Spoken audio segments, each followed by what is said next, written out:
un programa de la Comisión Mexicana de Derechos Humanos. Con Héctor Uriel Rodríguez y Mónica Garrido. Un espacio para reflexionar en torno a los auténticos derechos humanos. Es tu derecho.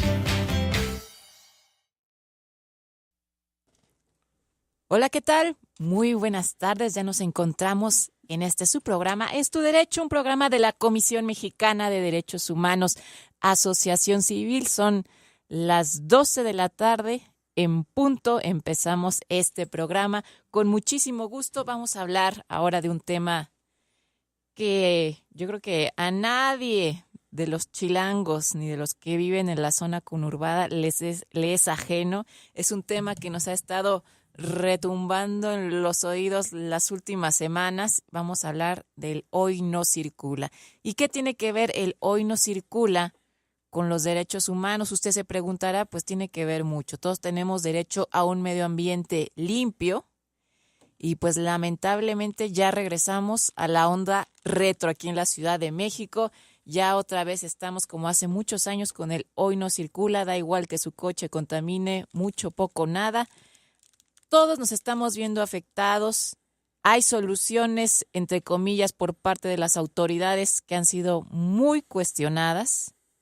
Y vamos a analizar este tema. Porque hasta ahorita que nos llega el agua hasta el cuello se nos ocurre que hay que hacer algo. Y bueno, también como cada sábado se encuentra mi amigo Héctor Uriel. Héctor, muy buenas tardes, bienvenido.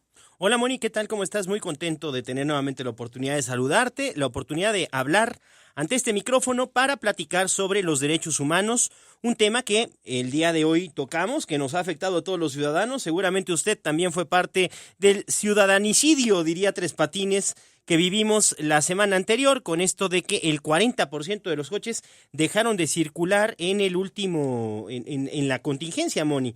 Primero habíamos tenido al 20% fuera, porque dejaron de circular todos los coches de manera obligatoria que tuvieran un determinado engomado, y al día siguiente, pues nos despertamos con la triste novedad de que tampoco circularían el 40% de los vehículos. Y no fue una cuestión que se quedara en México. El diario El País, por ejemplo, tristemente ponía en su encabezado: inician en la Ciudad de México su programa contra la contaminación, superando los niveles de ozono. Una vergüenza realmente la que pasamos como ciudad y una vergüenza la que estamos pasando como ciudadanos con este gobierno que no atina una y que tristemente pues sigue tratando de encontrar soluciones a un problema tan grave como es el de la comunicación, que parecen ser solamente pequeños parches, pequeñas soluciones que no nos están llevando a ningún lado. Así es, fíjate que el día de hoy, pues yo no me tocó circular, pues obviamente pues tuve que hacer circo, maroma y teatro para llegar aquí, pero yo creo que aquí hay que enfocar bien el tema y ver que realmente sí estamos dispuestos a hacer algo, ¿no? Porque realmente tenemos un problema Claro. Y fuerte, no es cualquier tontería, tenemos que cambiar nuestros hábitos, tenemos que hacer algo, pero cuando vemos que desde la autoridad la propuesta de solución es bastante cuestionable y nos está afectando a todos y no vemos que contribuya a que esto mejore, pues la verdad es que es una frustración enorme, Héctor. Estamos, pues la verdad, muchos ciudadanos enojados porque realmente estamos haciendo un sacrificio, pero que no le vemos pues en qué contribuye esto a tener un mejor medio ambiente. Y es que el grave problema, Moni, es que efectivamente, pues dejamos de circular, nos aguantamos, ¿no? Y decimos, pues vamos a confiar en nuestras autoridades, pero resulta ser que los niveles de ozono no se disminuyen y por el contrario se incrementan. Y entonces ahora viene una medida mucho más drástica, que es el 40%. Y no es tanto un problema de que los ciudadanos no tengamos la oportunidad de salir en nuestros coches. Creo que esto es algo que no se acaba de ver con claridad. La gente, o pareciera ser que a veces las autoridades consideran que uno agarra su coche para ir a pasear, pero se les olvida el impacto que tiene en la economía el que muchísimas personas dejen de circular. Hoy platicaba con un conductor de vehículo que me decía, oiga, es que yo vivo de este trabajo, yo necesito poder circular y cuando el gobierno me impide circular 5 días a la semana, dejo de percibir el ingreso de esos 5 días.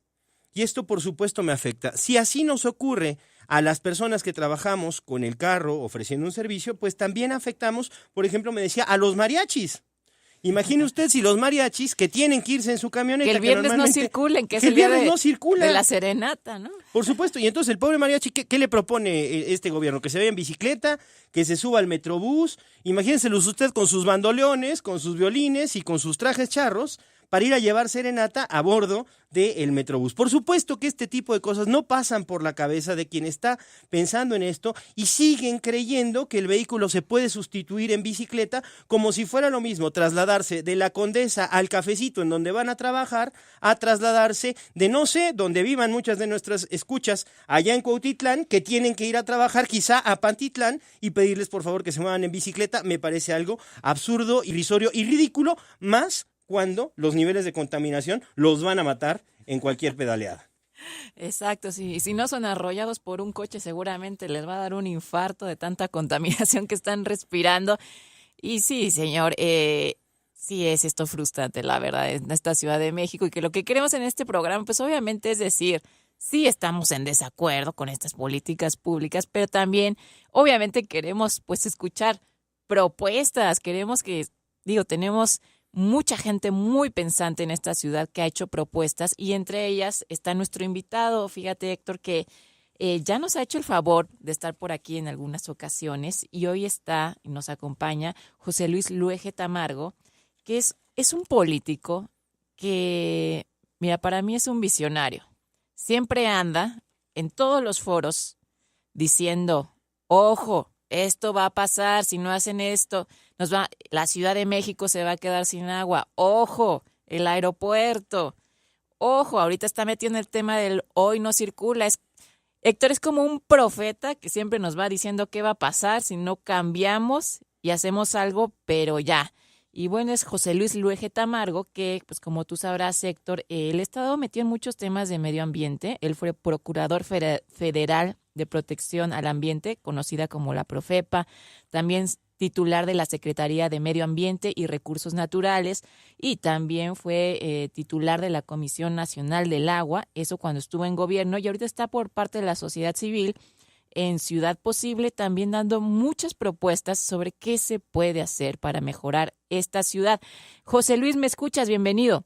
¿Qué tal, Mónica y Héctor? Muchas gracias por la invitación, y no quisiera ser profeta, pero lamentablemente las cosas no andan muy bien, Mónica. Sí, no, ya nos alcanzó el futuro. Desde los 80, 90 tendríamos este problema de absoluta contaminación. Parece ser que no se hizo gran cosa más allá de los engomados y ahorita ya vemos muy pocas alternativas. José Luis, ¿tú qué opinas de estas disposiciones del hoy no circula? ¿Realmente es una solución a este problema de la contaminación en la Ciudad de México? Gracias, Mónica. Definitivamente no. El hoy no circula es un programa completamente rebasado, fracasado y que lejos de obtener los objetivos que se había planteado, pues los números demuestran lo contrario. A mí me tocó, pues desde el inicio, prácticamente desde la reformulación de gasolinas, que tú recordarás, y luego acciones muy buenas que fueron, por ejemplo, la incorporación de los convertidores catalíticos y una serie de mejoras que ha habido que hay que reconocer en la tecnología de motores, que ciertamente hoy los vehículos nuevos que están en buenas condiciones, pues contaminan muchísimo menos que los que nosotros teníamos allá por los 80, ¿no? Entonces, en ese aspecto hubo mejoras, hubo avances que hay que reconocer. Pero si tú, por ejemplo, graficas, que lo acaba de hacer uno de los físicos del Instituto de Física de la UNAM, los niveles de ozono, los niveles de hidrocarburos en la atmósfera y el consumo de combustibles y el número de vehículos, la proyección de crecimiento es impresionante a raíz del hoy no circula. ¿Por qué, Mónica? Porque en 1989, cuando establecieron la primera restricción vehicular como la que tenemos, la que ahorita se está reeditando desde mi punto de vista mal, se pusieron 5 calcomanías y cada día no circulaba una calcomanía. Pero el problema siempre, en lo que yo he insistido mucho, es que no hay una oferta suficiente de un transporte público, digamos, de calidad, de alta capacidad, principalmente centrado en metro, trenes y trenes ligeros. Pues lógicamente las personas, al no tener opción, al no tener alternativa, optaron muchísimos por la compra de un segundo automóvil casi siempre más barato, de peor calidad, más viejo, que contaminaba más. Y lo que sucedió a la larga fue el incremento del parque vehicular, o sea, la venta de vehículos en la Ciudad de México, en todo el Valle de México. Si bien es cierto, hubo reposiciones, sí, somos el centro del país, la región que tiene vehículos de más, digamos, de modelos más recientes, también por otro lado el número de vehículos creció a una cifra difícil de entender. Más de 5 millones de autos particulares circulan en la zona metropolitana de la Ciudad de México. Esto quiere decir que el programa no funcionó, Mónica, Héctor, porque la estrategia correcta que hemos venido insistiendo es transporte público de alta capacidad. Y en lugar de eso, las autoridades han hecho todo lo contrario. Entonces, a mí no me parece que sea correcto reeditar lo que ya no funcionó, Mónica. Perfecto. Oye, José Luis, nos llama mucho la atención el poder platicar contigo porque siempre encontramos respuestas muy sólidas, muy soportadas en argumentos y en datos parece ser lo que más nos hace falta como ciudadanos para poder realmente tener opinión. En tu opinión, José Luis, ¿cuáles son verdaderamente las razones de la contaminación en la Ciudad de México? Por supuesto, los vehículos, pero ¿realmente tiene la culpa el ciudadano, José Luis? ¿Es el ciudadano el que contamina? ¿Somos nosotros quienes vivimos en esta ciudad quienes nos la estamos acabando? ¿O tiene que ver con alguna cuestión sistémica o de gobierno? ¿Dónde está el problema de la contaminación? No, el problema está definitivamente en las malas políticas de las autoridades responsables en el tema de movilidad, en el tema de transporte. Ahí está el problema, ¿no? En primer lugar, la contaminación sí se produce mayoritariamente, la que estamos sufriendo en este momento, por varias razones. Primero, la estación del año. Tenemos un cambio de temperatura, sube mucho la temperatura, hay mucha luminosidad, y esas dos características, en presencia de altas concentraciones de óxidos nitrosos y de hidrocarburos libres, que hay muchísima gasolina, digamos, vaporizada en nuestra atmósfera, es lo que produce el ozono, pero el ozono no es el problema es una serie de compuestos orgánicos complejos que vienen asociados al ozono. El ozono es un indicador, Héctor. Lo grave son otra serie de gases que son sumamente dañinos a la salud de las personas. Pero bueno, esa es la condición, digamos, de las condiciones ambientales en este momento. ¿Pero qué lo produjo? Bueno, un altísimo consumo de gasolinas por un altísimo número de vehículos que circulan. Pero no es el problema nada más en, digamos, el auto particular, Héctor. Las medidas preventivas que se dictaban desde los 80s, pues eran mucho más eficientes, que iban, por ejemplo, establecer horarios nocturnos para la carga. Eso no lo están haciendo ahorita. Claro. O sea, lo primero que estamos proponiendo es que se tomen esas medidas con mucha seriedad. Por ejemplo, no puede haber en horas pico camiones de carga que estén atravesando la ciudad, que lo hagan en la noche. Hay protestas de sectores empresariales, de cámaras, pero esto es una cuestión realmente de salud pública, ¿no? Segundo, todos los vehículos ostensiblemente contaminantes. Ahí sí no importa si sean combis, microbuses o transporte público, no debe de permitirse un vehículo que evidentemente lanza mucho humo, ¿no? Otra medida difícil de aplicar, pero que es necesaria, es que las mercancías se repartan en la noche. Estas tres medidas que acabo de mencionar, desde mi punto de vista, son de emergencia, inmediatas y son de urgente aplicación, ¿no? Luego vienen medidas a mediano plazo, que son, por ejemplo, el establecer la recolección de basura bajo un esquema distinto. Es decir, cambiar radicalmente el esquema a contenedores y con separación de productos de desecho y recolección también nocturna. Esto evidentemente choca pues con la grilla del sindicato y con la oposición del gobierno, ¿no? Pero eso es necesario hacerlo. La tercera medida de mediano plazo, esto que proponemos, es el reparto de gasolinas y de gas LP también nocturno. Obviamente, como el gas LP fundamentalmente es para las casas, lo que estamos proponiendo ahí es cambiar a gas natural vía entubado, que es una propuesta que hicimos hace 2 años, muy firme, y que que tampoco la tomaron en cuenta, ¿no? Pero la solución de fondo es de un poco más de largo plazo. La solución de fondo es que esta gran ciudad, Héctor, Mónica, tiene que centrar su movilidad en sistemas de muy alta capacidad, pero que sean eficientes, que sean limpios, que sean seguros. O sea, que cualquiera de nosotros podamos acceder al metro, a un tren ligero, a un tren suburbano, con seguridad y con un servicio de calidad.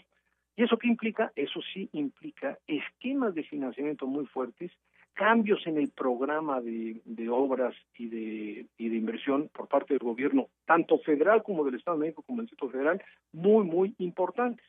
Fíjense ustedes que el gobierno, desde que cambió el gobierno en la ciudad, en lugar de continuar con el plan maestro del metro, optaron por segundos pisos. Te acordarás yo estuve en un debate muy fuerte ahí por el 94, y me tocó debatir con la secretaria de Medio Ambiente de la Ciudad de México. Le dije, ¿cómo es posible que ustedes estén impulsando un programa que incrementa el número de autos en lugar de estar invirtiendo en metro, ¿no? Por supuesto. Y fue un debate de muchos meses, que lamentablemente aquí las autoridades hacen lo que se les antoja en cada sexenio, en cada administración, y eso es lo que está provocando este daño. Entonces, la solución es programas de muy largo plazo, fincados en un transporte público eficiente, de calidad, limpio, preferentemente metro, trenes y suburbanos. El Metrobús es una solución intermedia, pero no es la solución definitiva. Muy bien, pues muy buenas estas propuestas, pero hemos visto, José Luis, en esta ciudad somos millones y si sumamos la zona conurbana, bueno, ya es Casi 20. 20 Casi prácticamente. 20 millones. Así es. Somos muchísimos. Cuando somos tantas personas, necesitamos tener orden, disciplina, y las autoridades, al parecer, han fomentado todo lo contrario. Así es. Es un caos esta ciudad, como bien lo dices tú. La solución a largo plazo, pues es el transporte. Pero ¿por qué? Si todo esto ya se veía venir desde los 80s, ¿por qué hasta hace una semana se le ocurre al jefe de gobierno, por qué no pedir dinero a Papá Federación para comprar autobuses? Porque pues se han dado cuenta que es insuficiente. ¿No será de fondo un problema de corrupción esto? Sí, mira, indudablemente que aquí hay problemas de corrupción atrás de todo esto, ¿no? Por ejemplo, la construcción de los segundos pisos, cuando en la administración de López Obrador la impulsó y yo la objeté, en aquella ocasión yo estaba como presidente del PAN en la Ciudad de México, pues yo decía, bueno, ¿qué hay detrás de todo esto? En el programa integral de transporte y vialidad que se había aprobado en 1994, a mí me tocó participar en esa ejecución, la prioridad era metro y trenes ligeros. Lógicamente, aquí sí había una participación federal, hay que decirlo, ¿eh? O sea, la inversión del metro requiere muchos recursos y requiere mucho apoyo. Pero ¿por qué optar por segundos pisos? Pues obviamente, cuando se trata de proyectos de meter concreto y varilla, ahí lamentablemente casi siempre hay problemas muy graves de corrupción. ¿Por qué? Pues porque hay el famoso moche por porcentaje o por lo que tú quieras, y esto es una tristeza, ¿no? Son empresas que se dedican a financiar la campaña presidencial siguiente del actual jefe de gobierno. Y eso que estoy diciendo, eso es real. ¿Por qué? López Obrador, Cuauhtémoc Cárdenas, López Obrador y luego Marcelo Ebrard, en lo único que pensaron durante su estancia es cómo llegar a la candidatura a la presidencia. Ese es el gran defecto político o el gran problema político que tenemos aquí en la ciudad. Entonces, yo les demostré una serie de estudios a nivel internacional, una teoría que se llama tránsito inducido, que quiere decir, si tú amplías las vialidades, si tú construyes más vialidades, segundos pisos, tercer piso, etcétera, pues lógicamente estás mandando la señal de que la política es autoparticular. Lógicamente las empresas fabricantes de autos pues se frotaban las manos, apoyaron también la iniciativa y ahora estamos sufriendo las consecuencias y estamos en una situación muy grave porque la solución no está en el corto plazo. Claro, están esperando a que llueva, que cambien las condiciones climáticas, que afortunadamente espero que eso pase también, pero no es una solución, ¿no? Entonces, el problema de fondo sí es de corrupción. Yo coincido contigo, Mónica, bueno, con lo que muchísima gente piensa. Prueba evidente que la inversión en los segundos pisos en la administración de López Obrador no estaba presupuestada. Eso te lo digo con absoluto conocimiento porque estuve en el debate, o sea, no estaba en el presupuesto anual. Y entonces tomaron recursos del metro y tomaron recursos del sistema de aguas para poder pagar y construir esos segundos pisos. Entonces, ahí hubo una ilegalidad que tampoco fue sancionada ni fue peleada correctamente. Y luego viene en esta administración de Mancera toda la idea de restringir el auto particular. Bueno, si ustedes mismos establecieron una política de fomento al auto particular, castigaron y mandaron al congelador el plan maestro del metro, dejaron de invertir en el metro, incluso en mantenimiento. Ahorita hay 110 trenes fuera de operación por falta de mantenimiento. ¿Cómo le piden a la ciudadanía que deje su vehículo si no le estás dando ninguna opción, ¿no? Ahí está el defecto de la medida, digamos, emergente de Mancera, ¿no? Entonces, lo que yo le estoy proponiendo en este momento a Miguel Ángel Mancera, que ya lo hice público y ya lo hice formalmente, es el cierre temporal del programa Hoy No Circula. O sea, hay que dejar a un lado este programa que no funcionó. El cierre de todos los verificentros, que no solamente no funcionan, sino son realmente fuente de una corrupción espantosa, porque siempre pasan los vehículos en los verificentros si hay cómo apoyarlo, ¿no? Y rehacer un programa que sea más eficiente, que sea más realista para toda la zona metropolitana de la Ciudad de México. Estoy pidiendo cambios muy drásticos, muy dolorosos, muy complicados, sobre todo para los dueños de edificios, etcétera, pero yo considero que son necesarios, Héctor y Mónica.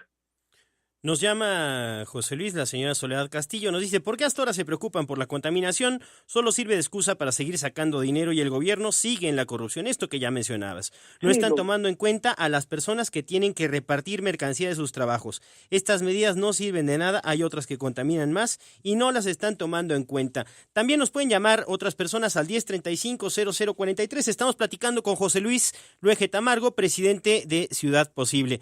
José Luis. Sí. La contaminación sí tiene una incidencia directa en el número de autos, esto hay que decirlo y hay que reconocerlo.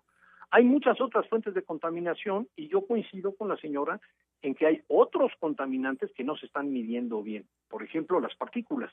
Es mucho más peligroso el polvo que estamos respirando, que no lo miden la mayoría de las estaciones en la Ciudad de México. Se llaman las famosas partículas PM2.5. ¿Qué quiere decir PM2.5? Es partículas que tienen un diámetro menor a 2.5 micras, es decir, 2.5 milésimas de milímetro. Una cosa pequeñísima que tú respiras, Héctor, y que se va directamente al sistema pulmonar. Es decir, no lo filtran nuestros filtros en la nariz ni las mucosas aéreas, ¿no? Sino que se va directo a los alvéolos y esto es lo que genera cáncer en pulmones, problemas muy graves de enfisemas y de daños al sistema respiratorio. Esas partículas vienen, en primer lugar, del diésel, de los camiones de carga que avientan ese humo negro, ese es un particulado muy grave. Segundo, polvo y falta de cuidado en el barrido y la limpieza de calles y de obras públicas, ¿no? Tercero, la basura. El Bordo Poniente, ese tema que yo peleé tantos años y que nadie me hizo caso, pues nos estamos respirando un montón de porquería todos los días, ¿no? Claro. Entonces, esas son fuentes de contaminación muy, muy importantes. Lo que ahorita estamos sufriendo, la contaminación por ozono, sí son los vehículos, Héctor, Mónica, hay que decirlo. Sí necesitamos no solamente reducir el número de vehículos, sino encontrar un mecanismo de verificación que sea más eficiente. Yo voy a proponer la próxima semana un sistema muy usado en varios estados de la Unión Americana. En los Estados Unidos, la mayoría de los talleres especializados, es decir, los talleres de agencia y talleres especializados son los que te verifican el motor. Es decir, tú llevas el vehículo a afinación, a tu revisión anual y sale con un certificado, con un engomado que certifica que estás en los niveles de emisiones correctos. Pero eso tiene que ser parejo, eso tiene que ser para todos los vehículos, ¿no? Esto le conviene a la industria automotriz porque estamos forzando a cambiar a motores de última generación con convertidores catalíticos más modernos, ¿no? Y por otro lado, bueno, pues quitamos la corrupción que está actualmente en los verificentros. Y yo sé que ese es un cambio muy drástico, pero ¿cómo es posible ahorita, Mónica, Héctor, que nos estén obligando a ir al verificentro si mi auto no está circulando? ¿Para qué quiero yo el engomado cero si de todas formas no circulo? Claro. O sea, ahí hay un abuso de parte de la autoridad, una arbitrariedad. Entonces, si están tomando una medida emergente por 3 meses, mi propuesta es, a ver, en estos 3 meses, cierra los verificentros. Cancela el Hoy No Circula y vamos a replantearlo. Sí puede la autoridad, quiero decirlo, Héctor, Mónica, sí tiene la autoridad legalmente la capacidad de restringir por días, ¿eh? O sea, sí, claro. Si los niveles están muy altos, podríamos llegar a esquemas que existen en todas las grandes capitales de restringir hasta la mitad de vehículos. Es decir, pares y nones, que es el método muy usado, por ejemplo, en Francia, ¿no? Pares y nones. Un día circulan pares y otro día circulan nones. Ni hablar, ahí sí es una cuestión de salud pública. Pero no tenemos la oferta de transporte público y tampoco tenemos otros esquemas que ayuden al ciudadano a moverse a su trabajo, a su destino. Estamos en un problema. Claro que sí. Oye, José Luis, te queremos agradecer mucho que nos hayas tomado la llamada, que nos hayas compartido todo este conocimiento que tienes, este expertise y experiencia sobre estos problemas, que nos ayudes, como siempre, a estar previendo qué es lo que puede ocurrir. Muchas gracias, José Luis, por tomarnos la llamada. A ti, Héctor y Mónica, muchas gracias a ustedes por su interés y pues ayudan mucho los medios en a generar mayor conciencia, tanto en el ciudadano como en las autoridades. Muchas gracias y buenas tardes. Gracias a ti, José Luis, y seguimos en contacto para todos los demás temas que traes. Recuerda que aquí siempre hay un espacio para ti. Muchas gracias a todo tu auditorio. Buenas tardes. Muchas gracias. Nosotros vamos a un corte y ya regresamos. En un momento regresamos a Es tu derecho. Un programa de la Comisión Mexicana de Derechos Humanos. Vive una experiencia fascinante en ADO Platino. Déjate consentir con uno de nuestros 25 cómodos asientos tipo cama, en donde encontrarás un práctico kit que te será de gran apoyo en tu viaje. En cada uno de nuestros asientos disfrutarás de un sistema de entretenimiento individual, en donde podrás ver más de 50 películas, documentales y series de televisión, así como escuchar más de 800 canciones. Además, está equipado con conexiones eléctricas entre los asientos, para que tus aparatos no se queden sin energía. Nuestros autobuses cuentan con un purificador de aire acondicionado que ayuda a mantener limpio el aire interior. Cada una de nuestras unidades está equipada con baños independientes para hombres y mujeres. Y para hacer tu viaje aún más placentero, contamos con un servicio de cafetería a bordo. ADO Platino, ahora directo de terminal a terminal, sin pasos intermedios. Una experiencia difícil de igualar. Ya estamos de regreso a Es tu derecho. Tu opinión es muy importante para nosotros. Búscanos en Facebook como Es tu Derecho Radio o en Twitter @EsTuDerechoCMDH. Pues ya estamos de regreso aquí en el programa Es tu Derecho. ¿Cómo vio usted a José Luis Luege? La verdad que es un tema muy profundo, que hay que analizar. Tal vez por ahorita y los próximos 3 meses, pues va a ser la molestia, ¿no? Que todos tenemos de que no circulo, y ahora cómo me voy al trabajo, los niños, etcétera, me voy al metro, viene más que lleno. Va a ser tal vez, pues, actos de molestia. Pero en un futuro, Héctor, como bien lo decía José Luis, realmente esto afecta a nuestra salud. Y ahorita los más vulnerables, pues, son los niños, los ancianos. Es algo que hay que tomar en serio. Ahorita, pues, tal vez es solo la molestia, ¿no? De, no circulo y el aire se ve muy cochinón. Pero en un futuro, de verdad que esto puede dañar nuestra salud y seriamente en 20, 30 años que nos revisen los pulmones y ya caray, a ver qué tenemos, ¿no? Mira, Moni, yo creo que este tema de salud pública es un asunto gravísimo, pero no es eso lo único que nos afecta y que nos va a afectar. Creo que has tenido la oportunidad de tener una plática larga con José Luis o asistir a alguna de sus conferencias y caramba, el panorama que nos pinta sobre la Ciudad de México es aterrador. El hecho de que la Ciudad de México se esté hundiendo, los problemas que podemos tener con el drenaje, lo que puede ocurrir con el tema del canal que está por ahí por el aeropuerto, todo este asunto de las micropartículas que nos comentaba, en fin, todos estos temas que tienen que ver con la contaminación, pero además con la sustentabilidad de la vida en la Ciudad de México, es un tema gravísimo y muy complicado de resolver, pero en el que tenemos que poner atención, porque esta es la ciudad que queremos y que vamos a legar a nuestros hijos, esta es la ciudad que tú y yo heredamos hace 5 años, ¿no? Vamos, esta ciudad es la que nos corresponde rescatar, es un espacio en el que todos vivimos y en el que todos tenemos responsabilidad. No es solamente, y hay que reconocerlo, no es solamente una cuestión del gobierno, pero cuando el gobierno se va equivocando una y otra vez y se equivoca de manera repetitiva y además cuando pone como enemigo al ciudadano, es evidente que esto no nos va a llevar a ningún lado. Parece ser que lo que más molesta, que lo que más duele del mensaje que ha estado transmitiendo el gobierno en las últimas semanas es que el malo, el culpable, al que hay que vigilar, al que hay que ponerle cámaras, es al ciudadano común y corriente. Y ya es tiempo de decirle a este gobierno, ya es tiempo de decirle al señor Mancera que las cámaras, por favor, tienen que apuntar a sus políticos, tienen que apuntar a las personas que tiene como asesores, tienen que apuntar a las personas que toman las decisiones en esta ciudad y que dejen en paz al ciudadano, que realmente va a contribuir en lo que sea necesario, pero no va a depender solucionar todos los problemas de él.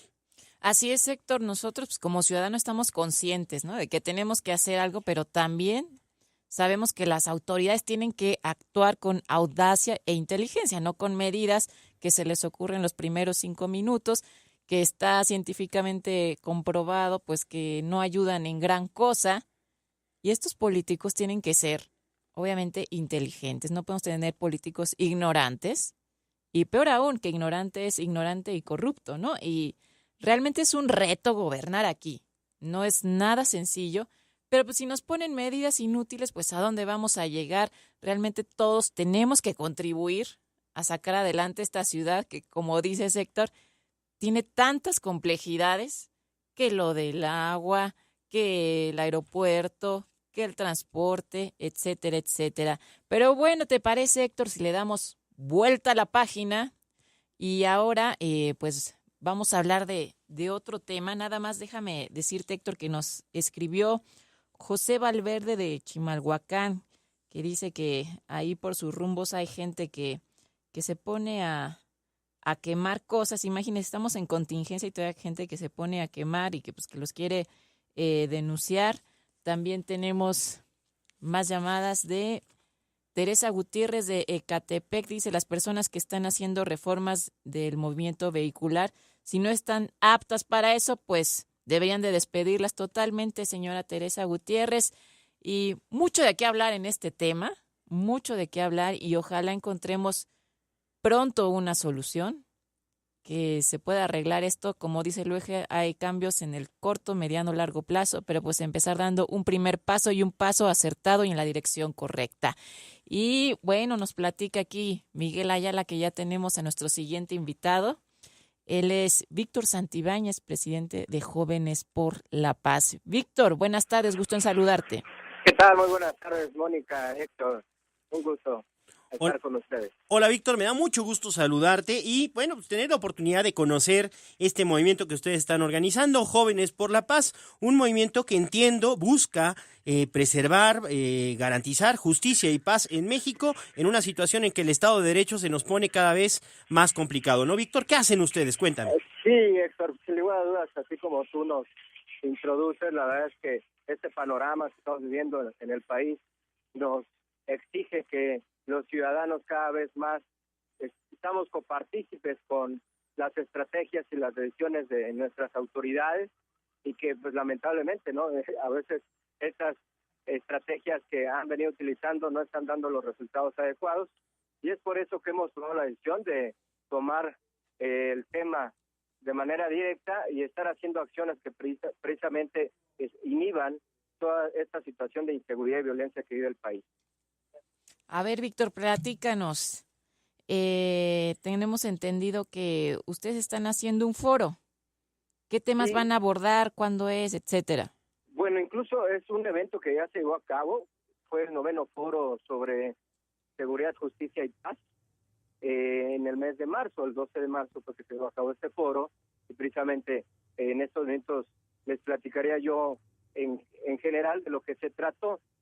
Así como este foro hemos realizado algunos eventos, pero precisamente este foro, pues atendimos de manera directa ya sobre los problemas que está viviendo hoy nuestro país, ¿no?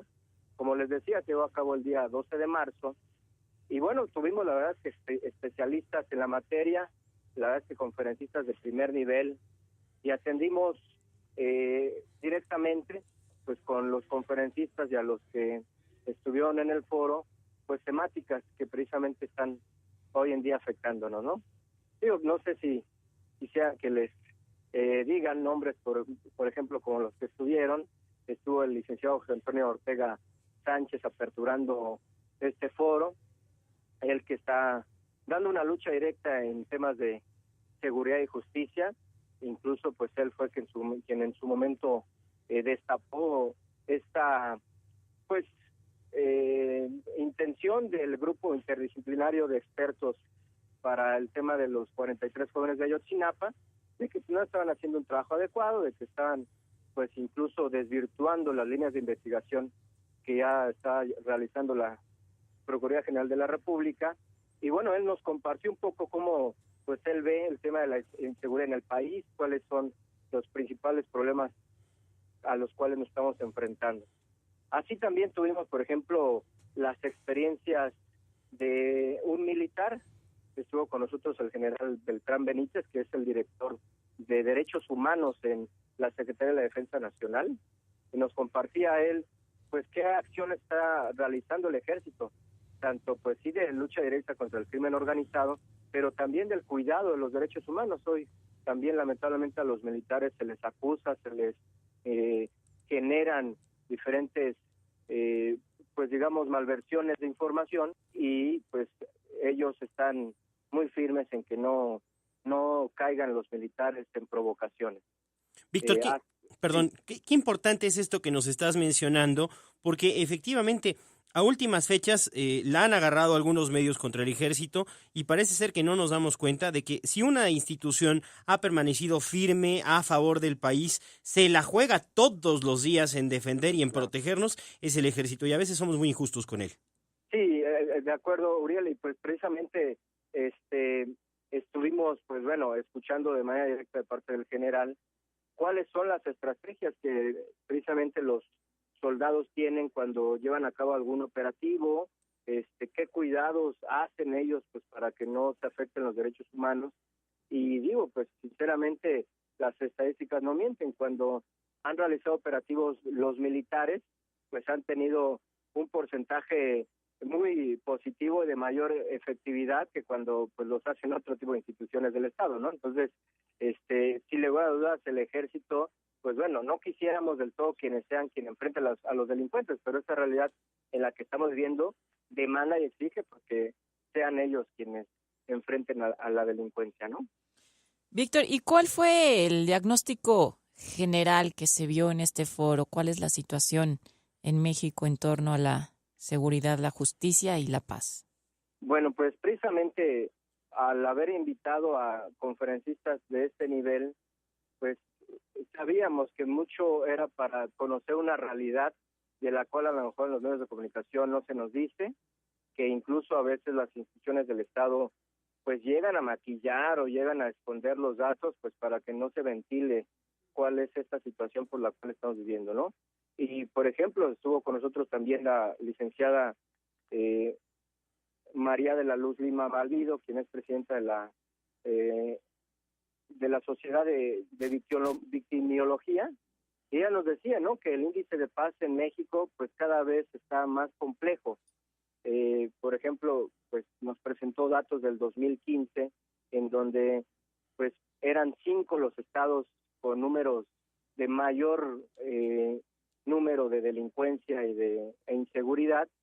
Y bueno, esta semana acaba de salir el dato del índice de paz de este trimestre del 2016, y bueno, parece que los números no bajan, parece que cada vez estamos más pues inmersos en una situación pues de violencia y de inseguridad, ¿no? Entonces analizábamos en el foro precisamente con los conferencistas que sí nuestro país está pasando por una situación muy grave de inseguridad y de violencia. Y digo, pues también otros datos a los que hemos tenido acceso nos informaban que en lo que va de este primer trimestre del 2016 se han llevado a cabo en promedio 96 homicidios diarios en el país. Es decir, ahorita en el primer trimestre, a lo que va de este 2016, llevamos más de 3,000 homicidios de manera pues violenta, y son estos números los que lamentablemente no bajan en nuestro país. Yo hablo de manera particular también pues de el estado del que soy originario, soy de Morelos, y Morelos está en el tercer lugar, ¿sí?, de índice de paz en México, o sea, de que Morelos no está haciendo muchas cosas para que se dé paz en nuestro estado, ¿no? Entonces, es esta realidad la que nosotros vemos y que estamos queriendo tratar de enfrentar. Es interesantísimo ver, estoy revisando ahorita la página de Jóvenes por la Paz, Víctor, www.jovenesporlapaz.com.mx, así es, ¿verdad? Es correcto, sí, y bueno, en esta página estamos tratando de informar cuáles son nuestras actividades, qué acciones estamos emprendiendo. Ya, pues, hemos realizado encuentros en universidades del país, llevamos hasta ahorita 3 encuentros universitarios en los cuales se reflexiona sobre esta realidad, este panorama, pero también se genera un compromiso con los jóvenes y de los jóvenes, es decir, ellos cada vez están más preocupados, pero también interesados en tratar de cambiar esta realidad por la que estamos viviendo. También damos algunos talleres en materia de justicia y paz, precisamente para que los jóvenes diseñen y desarrollen proyectos de prevención del delito y puedan ayudar, ¿no?, a que esta realidad un poquito cambie, Héctor. Veo aquí que tienen un taller de paz y justicia programado para el sábado 23 de abril. ¿Está en pie? Es correcto, sí, estaremos impartiendo este taller de justicia y paz, bueno, en Cuernavaca, Morelos, pero por supuesto que está abierta la invitación, ¿verdad?, para todo aquel que quiera participar, y exactamente ahí en la página internet están los datos para que nos puedan ahí acompañar. Así es, a las 9 de la mañana, Casa de los Misioneros Combonianos. Marque usted al 3509-178 o visite la página www.jovenesporlapaz.com.mx. Así es, ahí estamos informando y dando a conocer todo lo que estamos realizando, Héctor. Víctor, tú eres una persona joven y bueno, pues aquí estamos viendo que hacen talleres dirigidos para jóvenes. Sí. Mi pregunta es, ¿qué opinan los jóvenes sobre todo esto que está pasando con la inseguridad, la procuración de justicia? ¿Qué propuestas has escuchado? Y te hago esta pregunta porque también la mayoría de la gente que detienen por estar presuntamente involucrados en delincuencia organizada, entiéndase secuestro, narco, lamentablemente la mayoría son jóvenes también, entre unos 16, 25 años. Hay mucho joven que ha decidido sumarse a estas filas de la delincuencia organizada. ¿Ustedes qué hacen al respecto? Pues mira, la verdad es que los jóvenes principalmente ven 2 cosas que está afectando a nuestro país. En primer lugar, la impunidad y en segundo lugar, la corrupción. Estos son los detonantes, pues, de esta cadena de violencia e inseguridad que estamos viviendo. Esto es lo que los jóvenes nos dicen y reconocen que es la principal problemática del país. Y bueno, pues precisamente como tú dices, lamentablemente somos los jóvenes quienes estamos saliendo más afectados, tanto como pues sí ser quienes son vinculados y reclutados por el crimen organizado, pero también quienes somos víctimas de diversos delitos, Y entonces el joven hoy, cuando vamos y damos una plática, una conferencia y les preguntamos a un auditorio de 50, oigan, levante la mano quién ha sufrido algún delito, ya sea asalto, ya sea robo, asalto a casa, habitación, etcétera, pues resulta que los 50 levantan la mano. Entonces, pues también nosotros estamos siendo víctimas y entonces es cuando también ellos mismos dicen, es que no pueden seguir las cosas así, tenemos que hacer algo.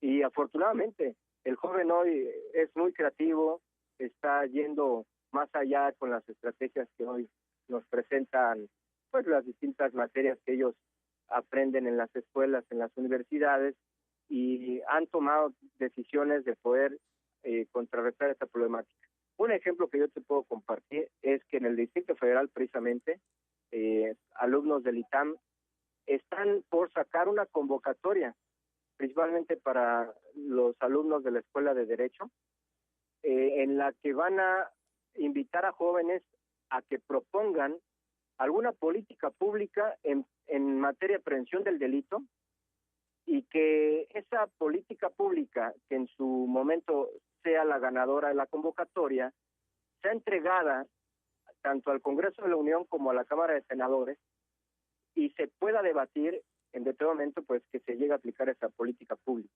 Es decir, los jóvenes están yendo más allá, saben que el problema está pues en el Estado de Derecho, y es ahí donde vemos que podemos tratar de incidir en mayor forma. La verdad es que este tipo de esfuerzos que hacen los jóvenes llaman la atención y resultan sumamente positivos. Hay un tema, Víctor, que te quisiera preguntar, porque a mí me parece que es uno de los focos fundamentales que tenemos que atender, los focos rojos fundamentales que tenemos que atender en la Ciudad de México y en todo el país. El asunto de corrupción. ¿Cuál es la realidad de la corrupción a tu modo de ver y qué posibles soluciones podríamos encontrar para acabar con ella? Bueno, pues la verdad es que el tema pues, es muy amplio, ¿verdad? Y lamentablemente pues México está en los primeros lugares a nivel mundial pues en materia de corrupción. Yo creo que es tan retador el tema que no creo que se pueda tener alguna solución pues en los siguientes 15, 20 años. Yo creo que si desde ahorita nos ponemos las pilas esta generación de jóvenes y nos damos cuenta que si seguimos así no vamos a avanzar como país, una solución concreta se estaría dando hasta dentro de 30 años. Pero en concreto, yo creo que si podemos estar cada vez avanzados en materia de transparencia y rendición de cuentas, si empezamos a exigir a nuestras autoridades que realmente estén haciendo su trabajo como pues les marque la ley, y sobre todo que también transparenten los recursos públicos que se les da, es yo creo que una de las vías por las cuales podemos avanzar. Me pareció a mí extraordinaria la iniciativa que se dio de la recabación de firmas para la ley 3 de 3. Tal vez no resuelve la problemática del todo, pero ya es un avance de decirle a nuestras autoridades por parte de los ciudadanos de que aquí estamos y de que no vamos a permitir que sea tan fácil el que sigan haciendo mal uso de los recursos públicos. Y digo, hay lamentablemente también datos, noticias, ¿no?, en donde pues autoridades y funcionarios de primer nivel pues saben muy bien que de repente tienen casas de muy alto costo, ¿verdad?, y que pues no precisamente va de acorde con su salario, ¿no? Entonces, pues hoy en día esa debe de ser una manera en la que los ciudadanos estemos observando cada vez más el ejercicio y funciones de nuestros servidores públicos. Así es, Víctor, tenemos que ser ciudadanos de primer nivel, estar observando lo que hacen nuestras autoridades, y no sé si le podrías explicar nada más brevemente a nuestro auditorio en qué consiste esta iniciativa 3 de 3, porque igual muchos no están muy familiarizados. Sí, bueno, pues entiendo que fue una iniciativa por parte de una organización no gubernamental y después se fueron sumando instituciones tan serias como, pues bueno, el Instituto Mexicano para la Competitividad, ¿no?, Coparmex misma, y principalmente se obliga o se busca que los funcionarios tengan que tener al corriente su declaración fiscal, su declaración patrimonial y también su declaración de intereses, es decir, de que demuestren que no hay conflicto de intereses en su labor como funcionarios, ¿no? Son principalmente estas tres, y bueno, tal vez habría que meternos un poquito más a fondo en investigar qué otras cosas considera la ley, pero bueno, pues me parece que este es un avance para que vigilemos los ciudadanos a nuestras autoridades. Hasta el momento 417 funcionarios han publicado el 3 de 3, van bien, van avanzando y van ganando cada vez más espacios. Víctor, te quiero agradecer mucho que nos hayas acompañado, que nos hayas transmitido todas estas ideas desde Jóvenes por la Paz. La gente puede ponerse en contacto con ustedes a través de su página web. ¿La podemos repetir? Sí, por favor, Héctor, es www.jovenesporlapaz.com.mx, y yo antes que nada agradecerles a ustedes por la invitación y la oportunidad que me dieron de platicar de este tema. Te enviamos un cordial saludo y esperamos encontrarnos próximamente. No dejes de ir a la marcha de Pasos por la Vida, ya el próximo 23 de abril. 23. A las 10:30 de la mañana, por allá nos veremos quienes defendamos el tema del derecho a la vida en la Ciudad de México. Gracias, Víctor. Nada, que a ustedes. Buena tarde. Hasta luego. Moni. Pues un gran testimonio ir a jóvenes propositivos, con ideas nuevas para prevenir el delito, gente que está comprometida con su país, y nos da mucho gusto, y por eso le damos voz a este tipo de personas propositivas y que quieren hacer algo para mejorar este país. Héctor, nosotros ya casi que nos tenemos que ir. Tenemos 3 minutitos. No sé si te parece si leemos algunas llamadas. Sí, mira, nos llamó la señora Soledad Castillo. Ella tiene 83 años y fíjate, nos comenta: a las personas de la tercera edad que tenemos que usar taxi para transportarnos nos están afectando, no están pesando en nosotros, no podemos caminar grandes distancias. Justamente esto es lo que ocurre cuando las políticas públicas se toman detrás del escritorio o se toman tomando un cafecito con sus amigos hipsters, ¿no? La verdad es que el tema se hace cada vez más complicado para la ciudadanía, para el ciudadano de a pie, literalmente. Pero fíjate, esto es, ella puede tomar taxi y le afecta a su economía, pero ¿cuántos hay? ¿Te acuerdas la vez que hablamos con las personas discapacitadas? Por supuesto. Que ni siquiera pueden bajar ni subir al metro porque son cientos de escaleras, no está acondicionado. Y volvemos a lo mismo, la falta de planeación para tantos millones de personas que vivimos aquí. Sí se puede vivir tanta gente aquí, pero vaya, tenemos que ser ordenados y tener una autoridad con políticas públicas atinadas. La señora Marisela Gómez, ¿pueden dar los datos del licenciado José Luis Luege, donde podremos saber más sobre su página? La página, señora, es ciudadposibledf.org. Apúntele bien, ciudadposibledf.org. Ahí pueden ponerse en contacto con este movimiento y particularmente con José Luis Luege, quien es, Moni, uno de los, yo diría, políticos más serios que tenemos hoy para atacar y resolver los problemas que tenemos en esta ciudad. Así es, fíjate que encontrar un político que conozca sobre su tema es muy difícil. Hay que, pues igual, impulsar este tipo de personas, ¿no? Que sabe manejarse en los círculos de la política, pero conoce su tema. Es una persona honesta y que pues, realmente, más allá de un color político, realmente le preocupa esta ciudad, porque sí se ve que si seguimos con los brazos cruzados en 20, 30 años, vamos a colapsar, Héctor. Pues ojalá que el licenciado Mancera le tome la llamada y se deje asesorar de manera seria, formal y correcta para dejar de cometer tantos errores en esta ciudad. Ya nos tenemos que ir, Moni. Queremos agradecerlos el que nos hayan acompañado en este su programa, Es Tu Derecho, un programa de la Comisión Mexicana de Derechos Humanos. No deje de visitar la página web de la comisión, www.comexdh.org.mx. Gracias a usted por escucharnos. Gracias allá en cabina, Miguel Ayala, Aldo, Roberto Colín. Héctor, muchísimas gracias y gracias sobre todo a usted que nos escucha y hace posible este programa. Nos vemos la próxima semana. Hasta pronto. Un programa de la Comisión Mexicana de Derechos Humanos. Con Héctor Uriel Rodríguez y Mónica Garrido. Es tu derecho.